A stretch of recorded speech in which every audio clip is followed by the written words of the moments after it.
Sugar അങ്ങ് കൂടിപ്പോയാൽ അതേ മധുരം നിയന്ത്രിക്കാറില്ലേ? എന്തിനാണ് ഈ വിത്തൗട്ട്? അതേ പിടികൂടിയ ഷുഗർ ഒന്ന് നോർമൽ ലെവലിലോട്ട് എത്തിക്കാനല്ലേ? ജനങ്ങളെ കാണുമ്പോൾ വല്ലാത്ത അത്ഭുതം തോന്നുന്നു എന്ന് മഹാന്മാർ പറഞ്ഞില്ലേ? കാരണം എന്തേ?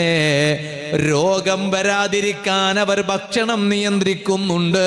അതേ പച്ചക്കറി മാത്രമേ കഴിക്കുന്നുള്ളൂ, ഇറച്ചി വേണ്ടാന്ന് വെക്കുന്നു, രോഗത്തെ ഭയന്നിട്ട്. എന്നാൽ മഹാന്മാര് ചോദിക്കാണ്, രോഗം വരൂന്ന് പേടിച്ചിട്ട് ഭക്ഷണം നിയന്ത്രിക്കുന്ന ജനങ്ങളെ, നരകത്തെ പേടിച്ചിട്ട് ഹറാമ് കൈവിടാന് നോക്കാത്തതെന്തേ? രോഗത്തെക്കാൾ വലുത് നരകമാണല്ലോ. രോഗം വന്നാൽ കൂടിയാലങ്ങ് മരിച്ചു പോകും. അതേസമയം നരകത്തിലോട്ട് കടന്നാൽ ആർക്കാണത് താങ്ങാൻ കഴിയുക?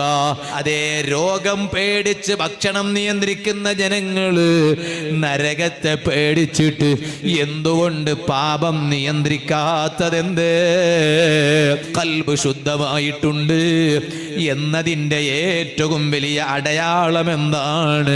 അതേ നല്ലത് ചെയ്യാൻ ഖൽബിൽ എപ്പോഴും തോന്നുന്നുണ്ടോ? എന്നാൽ ഖൽബ് ക്ലിയറായിട്ടുണ്ട്.